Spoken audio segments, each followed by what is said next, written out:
जो अनंत है उसमें अनंत सुख होगा। जो शाश्वत है, स्थिर है, सनातन है, उसकी प्राप्ति से स्थिर सनातन सुख मिलेगा। संसार के लोग सांसारिक वस्तुओं में ढूंढते हैं। संसार के वस्तु अपने आप में ही नाशवान और परिवर्तनशील हैं। जो स्वयं नाशवान और परिवर्तनशील हो वह स्थिर और अविनाशी सुख कैसे दे सकता है? स्थिर और अविनाशी सुख के लिए स्थिर और अविनाशी को प्राप्त करना होगा। वह स्थिर और अविनाशी केवल अनंत सत्ता ब्रह्म है। इसलिए हे नारद, परमात्मा को जानो, ब्रह्म को जानो, उसको पहचानो, सारे दुख संताप जीवन से चले जाएंगे। पूज्यपाद महर्षि संत सेवी परमहंस जी महाराज कहते थे, घड़ी के पेंडुलम पर अगर कोई मक्खी बैठी हो और चाहे कि मैं स्थिर हो जाऊं तो संभव नहीं है, संभव नहीं है। अगर मक्खी को स्थिर होना है तो उस हिलते रहने वाले 24 घंटा पेंडुलम से हटना होगा और उस दीवाल का सहारा लेना होगा जिस दीवाल के सहारे घड़ी है। उसी तरह यह संसार और संसार की सारी वस्तुएं, सारे सगे संबंध, रिश्ते, ये क्या हैं? ये सबके सब अपने आप में ही नाशवान हैं, परिवर्तनशील हैं। तो इनसे सुख कैसे मिलेगा? इसीलिए गुरु महाराज कहते हैं, अगहन दाहन प्रकृति भोगन गहन को जो धावई, क्लेश पावई हारि आवही कबहू नहीं तृप्तावही। संसार के विषयों के भोग में दौड़ोगे तो ये भोगन सकल प्रत्यक्ष रोगन, ये आपको परेशान करेंगे, ये आपको दुख देंगे। अंत में इनसे कभी तृप्ति नहीं होगी, कभी स्थिर सुख नहीं मिलेगा, परिणाम में दुख मिलेगा, रोग मिलेगा। इसलिए इनसे हटिए, इनसे हटिए। ये ही संस्पर्शजा भोगा दुख योनियता आदिया अंतवंत कौंतेय न ते शुरम ते बुधा। आज गीता जयंती के अवसर पर प्रातः काल का सत्संग इसी विषय पर हुआ। भगवान कृष्ण कहते हैं, हे अर्जुन, इंद्रियों का विषयों के संपर्क होने से जो सुखानुभूति होती है वह क्षणिक और परिणाम में दुखदायी होती है, इससे तृप्ति नहीं मिलती। इसीलिए बुद्ध जन, ज्ञानी जन विषयों में नहीं रमते, संसार की ओर नहीं जाते। क्या करना चाहिए? परमात्मा की ओर चलना चाहिए। परमात्मा स्थिर शाश्वत सनातन है, उसको पाकर स्थिर सनातन सुख मिलेगा, उससे मिलेगा। भगवान विष्णु ने भी महाराज चित्रकेतु को कहा कि सुनो, सम्राट हो गए तो सुखी हो जाओगे, ऐसा नहीं है। सुखी होने की एक ही शर्त है। वो क्या है? एक ही शर्त है, लब्धवे हमानुषिम योनिम ज्ञान विज्ञान संभव में आत्मानम यो न बुद्धेत न क्वचित् क्षणमात्मयात्। ज्ञान विज्ञान के स्रोत स्वरूप इस देव दुर्लभ मनुष्य शरीर को पाकर जब तक कोई आत्मज्ञान को नहीं प्राप्त कर लेता है, अपने स्वरूप का बोध नहीं कर लेता है, परमात्मा की अनंत सत्ता की अनुभूति नहीं कर लेता है, उस परमात्मा से अपनी एकता की अनुभूति नहीं कर लेता है, तब तक किसी भी लोक में चला जाए, मसक कहीं करही बिरंचि प्रभु अजहि मसकते हीन, अस विचार तजि संशय राम ही भजहि प्रवीण। किसी भी लोक में चला जाए, ब्रह्मलोक में चले गए तो क्या हुआ? परमात्मा का जब प्रलय काल आएगा तो मसक कहीं करही बिरंचि प्रभु, बिरंची को भगवान, बिरंची मैंने ब्रह्मा को भगवान मच्छर बना देते हैं। आप सोच लीजिए, तो आप ब्रह्मलोक जाके कैसे सुखी हो जाएंगे? का किसी लोक में चला जाए सुखी नहीं हो सकता। सुखी होना है तो आत्मज्ञानी बनिए। क्या करना होगा? असंग आत्म व्यतिरिक्त अनात्मनि दृढ़ारति ब्रह्मणि निर्गुणी चयत। सुख का यही मार्ग है, आत्मज्ञानी बनिए और इसके लिए जो कारण है उसका निवारण कीजिए। कारण क्या है? आप ऐसी भक्ति कीजिए, सुखी होना चाहते हैं तो आप अनात्मा और आत्मा के संयोग को अलग कर लीजिए। दूध में जो घी है, दूध से उस घी को पृथक कीजिए, तब घी का अपना खेल देखिए। चेतन आत्मा अपने आप में ईश्वर अंश जीव अविनाशी चेतन अमल सहज सुख राशि, अपने आप में हम सुख स्वरूप आनंद स्वरूप हैं। लेकिन सो माया बस भयो गोसाई, लेकिन जड़ शरीर के साथ हमारा संयोग हमारे सारे दुखों का कारण है। कहता आत्मा और अनात्मा का संयोग ही दुख का कारण है, इसलिए आत्मा और अनात्मा के संयोग को खत्म कर दीजिए, अपने स्वरूप में स्थित हो जाइए, सारे दुख से छूट जाइएगा। यही असली भक्ति है, यही असली भक्ति है। भक्ति यही है जिधर चल करके चेतन आत्मा अपने आप को माइक आवरणों से मुक्त करा ले, उसी को भक्ति कहते हैं। गुरु महाराज ने कहा यहाँ से आप जगन्नाथ धाम के लिए चलते हैं तो घर से निकलकर जगन्नाथ धाम की ओर चलना जगन्नाथ भगवान की भक्ति है। उसी तरह जिस ओर चलते हुए उस परमात्मा की अनुभूति हमको हो जाए, वह परमात्मा की भक्ति है। परमात्मा कहाँ नहीं है, किस तरह से परमात्मा की ओर चलें। देखिए कितना गूढ़ ज्ञान है। विनोबा भावे जी कुप्पा घाट आश्रम आए थे। कुप्पा घाट की गुफा में बहुत सारे आसनी बिछे देखकर उन्होंने पूछा ये किस लिए है। तो उस समय के व्यवस्थापक थे, उन्होंने कहा कि यहाँ बैठ करके लोग ध्यान करते हैं। उन्होंने कहा आप लोगों का ध्यान मार्ग है,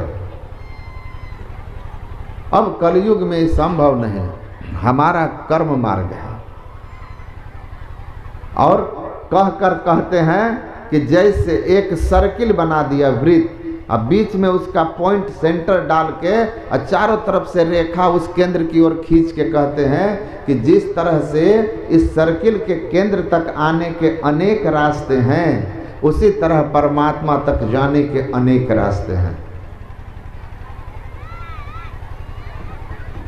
व्यवस्थापक जी ने कहा आप मुझे यह बताइए कि भागलपुर की तरह परमात्मा भी एक देशीय या ससीम है क्या, जिसके चारों ओर सीमा है कि भागलपुर के एक तरफ गोड्डा है तो दूसरे तरफ बांका है, तीसरे तरफ मुंगेर है, चौथे तरफ मधेपुरा है, एक तरफ कटिहार है, एक तरफ साहेबगंज है। तो क्या परमात्मा इसी तरह ससीम है जिनके चारों तरफ खाली स्थान है?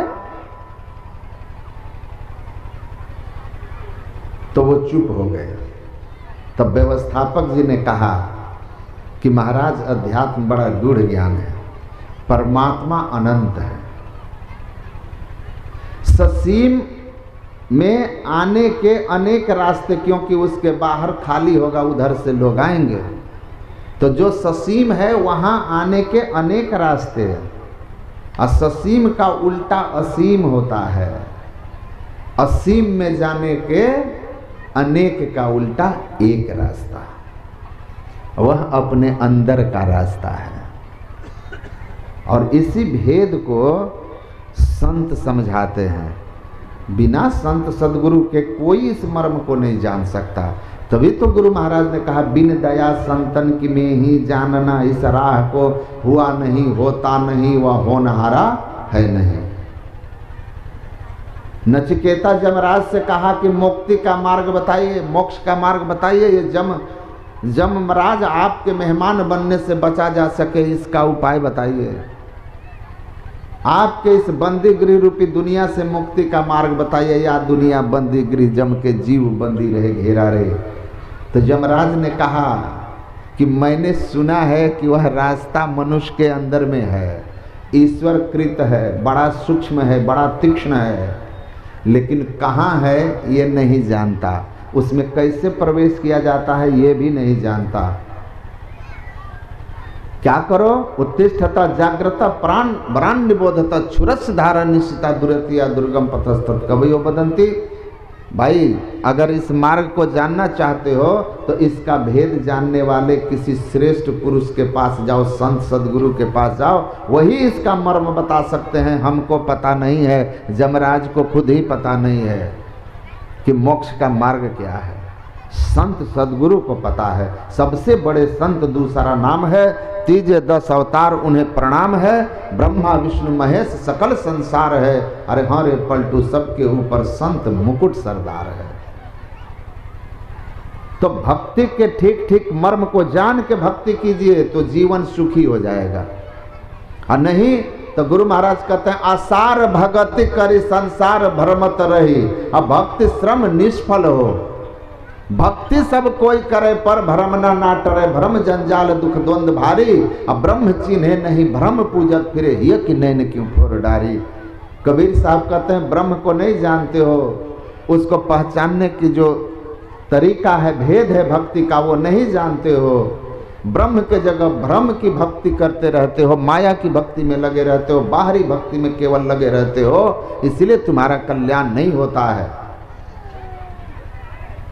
नात्म द्वैत से बाहर कीजिए। गुरु महाराज कहते हैं ऐसी भक्ति दीजिए कि द्वैत से ऊपर, अनात्मा से ऊपर उठ जाऊं। अब वही बात कहा, असंग आत्म व्यतिरिक्त अनात्मनि। ऐसी भक्ति करो कि अनात्मा और आत्मा का जो संग है वो छूट जाए, आत्मा कैवल्य दशा में होकर आत्मदृष्टि युक्त हो जाए और ब्रह्म को प्राप्त करके सदा के लिए सुखी हो जाए। बस यही एक उपाय है, दूसरा कोई उपाय नहीं है। जब तक जड़ चेतन की ग्रंथि नहीं खुलेगी तब तक कभी मुक्ति नहीं हो सकती, दुख का अंत नहीं हो सकता। तो भक्ति ऐसी हो कि जड़ चेतन की ग्रंथि को खोले, जड़ चेतन की ग्रंथि खोले। एक आध्यात्मिक ड्रामा, स्पिरिचुअल ड्रामा मेटरलिंक ने लिखा है, ब्लू बर्ड मेटरलिंक एक दार्शनिक थे बहुत बड़े। उन्होंने 2 भौरों की कथा लिखी है। 2 भौरे हैं, भाई हैं, जीवन में बड़ा दुख है। जन लिपटोरे प्यारे जग परदेसवा, सुख कछुई हमा नाही, यह परदेसवा काल को भेसवा, जोरे आवे दुख पाए। यहां जो आता है दुख पाता है। तो दोनों भाई आपस में विचार करते हैं और कहते हैं कि परमपिता परमात्मा इस जगत की रचना की है और हम देखते हैं संसार में सब जगह दुख ही दुख है। तो एक जन्म के माता पिता अपने संतान के सुख के लिए क्या क्या नहीं करते, अपनी औकात से बढ़ करके, अपने सामर्थ्य से बढ़ करके उनकी सुख की व्यवस्था करते हैं। तो जो हमारा सनातन पिता है, ममवान से जीव लोके जीव भूत सनातन, मेरा ही सनातन अंश शरीर में जीव कहलाता है, भगवान कृष्ण कहते हैं। तो जो हमारे सनातन पिता है, शाश्वत पिता है, जन्म जन्मांतर से पिता है, ईश्वर अंश जीव अविनाशी, जिनके हम अविनाशी अंश हैं, वो पिता इस संसार को बनाया तो वो केवल दुखालय क्यों बनाएगा? दुखालयम अशाश्वतम, संसार को दुखालय और अशाश्वत क्यों बनाएगा? जरूर उस परम पिता परमात्मा ने कहीं न कहीं हम लोगों के लिए सुख का स्थान बनाया होगा और पंख भी दिया है। तो इस पंख का उपयोग कीजिए और दोनों भाई चलिए उड़ चलते हैं धरती पर, ईश्वर कृत परम पिता कृत उस सुख के स्थान को ढूंढ लेते हैं। और दोनों भाई अपने पंख पर उड़ान भरे। मेटरलिंक लिखते हैं कि सारी दुनिया घूम कर गए। कोई भावे जाए द्वारिका, भावे जगन्नाथ, सब जगह चले गए। इदम तीर्थम इदम तीर्थम भरमंती तामसा जनाव, भगवान शिव माता पार्वती से शैव पुराण में दर्शन में कहते हैं, यहाँ तीर्थ वहाँ तीर्थ, सब जगह भटक गया। कोई धावत है मथुरा नगरी, कोई जाए बनारस वास करे, सब जगह चले गए। यरूशलेम चले गए, मक्का मदीना चले गए, जहां जहां भी सुना सब चले गए। कोई तीर्थ नहीं छोड़ा, सभी धर्मों के तीर्थों की यात्राएं कर ली, लेकिन दुख से कहीं छुट्टी नहीं मिली, कहीं छुट्टी नहीं मिली। हम भी एक तीर्थ गए थे, नाम नहीं लेंगे किसी तीर्थ का, हीनता नहीं करना चाहिए, जाने से अनुभव होता है। हमारे भक्त लोग गए, बोला महाराज सीधे लाइन में लगोगे, सीधे लाइन में लगिएगा तो 8-10 घंटा, 500 का कूपन ले लीजिएगा तो 2 घंटा, 1100 का कूपन लीजिएगा तो 1 घंटा, और 2100 का कूपन लीजिएगा तो 10 मिनट में दर्शन हो जाएगा। तो हमारे साथ भक्त लोग पैसा वाले थे, वो 2100 वाले थे, लेकिन मुझे थोड़ा सा, आप समझिए कि थोड़ा सा जिज्ञासा या कौतूहल या थोड़ा सा मेरा नटखटपन, मैंने जो कह रहा था कि इतना कर लीजिए तो इतना ऐसे ऐसे दर्शन हो जाएगा, मैंने कहा देखो हम बहुत दूर से आए हैं, थक गए हैं, 5000 का कूपन ले लो और भगवान के जाके कहो कि थोड़ा बाहर आके दर्शन दे दें, वही थोड़ा बाहर आ जाए। तो कहता है अच्छा 5000 में भगवान आ जाएंगे। तो हम बोले कितना में आएंगे बताइए। तो फिर वो चुप हो गया, वो जान गया कि थोड़ा दूसरे टाइप का है, दूसरे टाइप का है।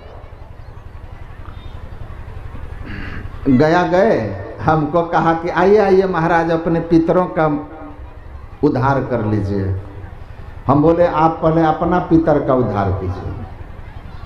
कहा कि क्यों? हम बोले तीर्थ में बैठ करके दिन रात झूठ बोलते हैं, ठगते हैं, आपके पितर नरक जाएंगे, हम बैठ करके ध्यान भजन भक्ति करते हैं, हमारे पितर काहे के लिए नरक जाएंगे? आप ईमानदारी से करो, ईमानदारी से करो तो आपके पितर को भी फायदा होगा, लेकिन ठगो मत यहाँ कि महाराज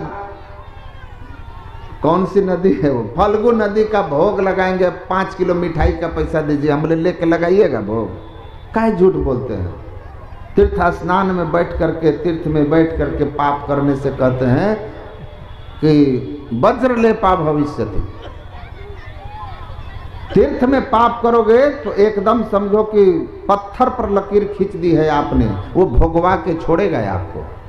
तो मैंने कहा कि मैं विरोध नहीं कर रहा आपके काम का भाई, लेकिन आप ठगने वाली बात मत बोलो कि 11 किलो मिठाई का भोग लगा दो, ये सब झूठ मत बोलो, इससे आपके पितर फंस जाएंगे, हमारे पितर नहीं फंसेंगे। यावत भ्रमंति संसारे पितर पिंड तत्पर यावत वंशे सुता कृष्ण भक्ति युक्तो न जायते।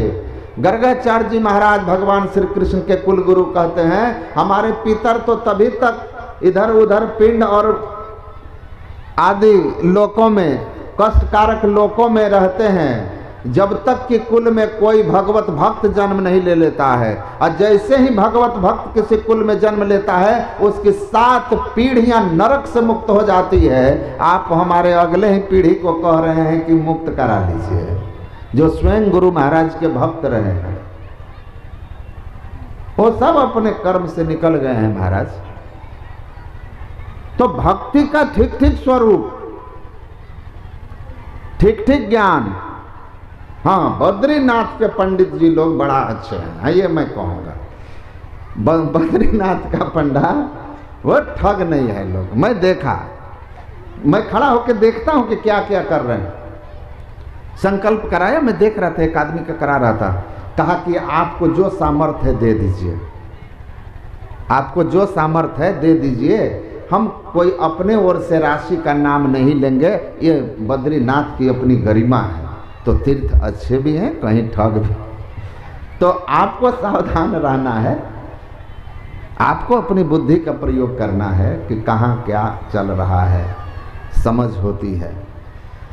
तो कहते हैं कहाँ कहाँ भटका, वो सारे तीर्थ भटक गए लेकिन शांति नहीं मिली, मिलेगी भी नहीं, किसी को नहीं मिलती। पहले ही कहा पुण्य होगा, दान उन करोगे, यात्रा किए हो, भगवान का नाम लेते जाते हो, शुद्ध भाव से जाते हो, पुण्य हो जाएगा, लेकिन मुक्ति नहीं होगी। मुक्ति तो होगी जब संत सदगुरु की कृपा होगी, क्योंकि मोक्ष मूलम गुरु कृपा। बिना गुरु की कृपा पाए नहीं जीवन उधारा, उधार ही नहीं हो सकता सदगुरु के शरण में गए बिना। किसी का हुआ नहीं, आपका भी नहीं होगा। तो वो दोनों भौरे अंत में हार गए।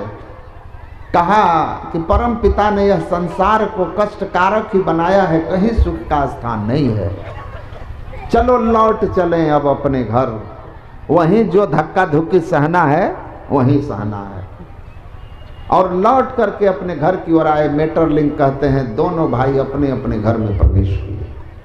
घर में प्रवेश किए और जैसे घर में प्रवेश किए तो दोनों एक दूसरे को देखते हैं और कहते हैं, oh we went so far and it is here all the time.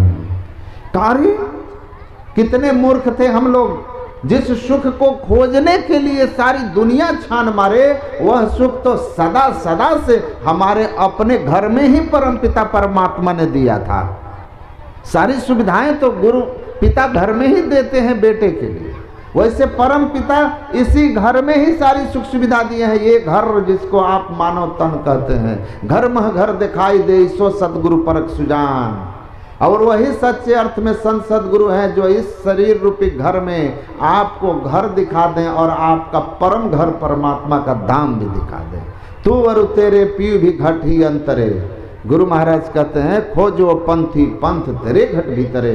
कहा it is here all the time, ये अपने घर में ही है। यही तो भेद है, संतो भक्ति नफा कर आनी। कहते हैं न भक्ति कीजिए, संतो भक्ति नफा कर कीजिए, दिन दिन काया छीजे। मकर तजे तो मक्का मन में, कपट तजे तो काशी। और तीर्थ सब ही जग नहाया, छुट्टी न जम की फांसी। भाल तले त्रिवेणी साजे बहुधा, भाल तले त्रिवेणी साजे। बिगुरा कोई नहाए, असगुरा हो तो नित उठी पर से, निगुरा राह न पावे। कहते हैं सुनो, भाल तले त्रिवेणी साजे, बिरला कोई जन पावे। भाल मतलब ललाट, कहाँ पर? ईड़ा तिष्ठति बामे न पिंचला दक्षिणेन तु तयोर मध्य वरम स्थानम यस्तम वेद सवेदवित। भ्रूर मध्य सच्चिदानंद तेज पुट रूपम तारकम ब्रह्म। नैनन आगे देखिए तेज पुंज जगदीश, भीतर बाहर रमी रहा तह धर राखो शीश। 8 पहर निरखत रहो सन्मुख सदा हजूर, कह यारी घर ही मिले काहे जाते दूर। कहाँ दूर जा रहे हो? कबीर साहब कहते हैं, सांझ भई पिय बिनु अकुलानी। अरे जीवन का सांझ आ गया है, मृत्यु का भय सता रहा है, परम पिता परमात्मा नहीं मिले, जीवन का कष्ट संतप्त किए हुए है। अब डर है, परेशानी बेचैनी है। सांझ भई पिय बिनु अकुलानी, देश देश ढूंढ फरे आया, लोक लोक में छानी।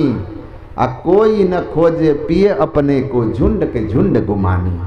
ये सब अहंकार में भक्ति का घूम रहे हैं कि मैं बहुत बड़ा भक्त हूँ, बहुत बड़ा भक्त हूँ, लेकिन अपनी खोज कोई नहीं कर रहे, अपनी खोज का युक्ति भी नहीं जानते, केवल बाहरी पूजा पाठ में लगे हुए हैं और उसी को अंतिम सत्य मानते हैं और अहंकार में भरे रहते हैं। कहते हैं इनसे कुछ नहीं होने वाला है, इससे नहीं होगा, कल्याण नहीं होगा। बाहर अंतर भक्ति कराई, बाहरी भक्ति के साथ साथ अंतर की भक्ति भी होनी चाहिए। गुरु महाराज कहते हैं दीजिए आत्मज्ञान, ऐसी भक्ति जिससे आत्मज्ञान हो जाए, आत्मज्ञान हो जाए।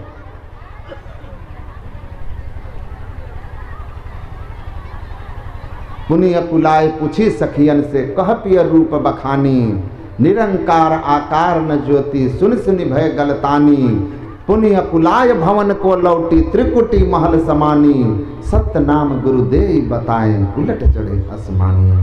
कबीर साहब कहते हैं अंत में मैं बेचैन होकर के पुनिय कुलाई भवन को लौटी, अपने घर की ओर लौट आया, बहिर्मुख से अंतर्मुख हुआ और बाहर भ्रमण बाल खेल जैसन अभी अंतर्धसु हो, बाहर का भ्रमण छोड़ दिया, अपने अंदर की ओर चला। बंद कराए पलक पट को, कहे बाहर में तुम मत भटको, सीधे सन्मुख बिंदु को गहवाया बाबा देवी ने, सीधा बैठा दिया, कहा बैठ जाओ। सम आसनासीन सम काया यथा सुखम हस्ता उत्संगाधाय स्वर्ण सागर कृत क्षण। एक आसन से आराम से बैठ जाओ, बायां हाथ नीचे दाहिना हाथ ऊपर करो और आंख बंद करके स्वनसाग्र कृतेक्षण, नसाग्र में ध्यान लगाइए। ये बड़ा युक्ति है। मैं सिंगापुर की यात्रा में जब घूमने गया तो वहाँ एक द्वीप है। उस द्वीप में जाकर मैं एकांत में जब सायंकाल होने लगा तो मैं ध्यान करने के लिए इस तरह से बैठ गया था। जब मेरी आंखें खुली तो मैं देखा बहुत सारे लोग, 10-12 लोग हमारी तस्वीर ले रहे हैं मोबाइल से। जैसे मैं अभी बाबा कह रहे थे कि मैं कोई अजूबा जानवर हूँ, कोई अजूबा चीज हूँ। सब फोटो ले रहे थे। मेरी आंख खुली, ध्यान करके आंख खुली तो मैं उन लोगों को देखा तो सब कुछ आ गए। फिर मैं वहाँ से उठकर जब जाने लगा तो वहाँ के 2 स्थानीय लोग थे जो देख रहे थे बैठ करके। मुझसे उन लोग पूछने के लिए बैठे थे। उठा तो उन्होंने मुझसे कहा कि what were you doing by sitting in that posture? Swami ji, I have not seen anyone else except the statue of Lord Buddha in this posture. Swami ji, आप ऐसे बैठकर क्या कर रहे थे? मैं भगवान बुद्ध के अतिरिक्त आज तक कभी भगवान बुद्ध की मूर्ति के अतिरिक्त मैंने कभी किसी को सिंगापुर में अपने जीवन में इस तरह बैठा हुआ नहीं देखा। तो आप क्या कर रहे थे?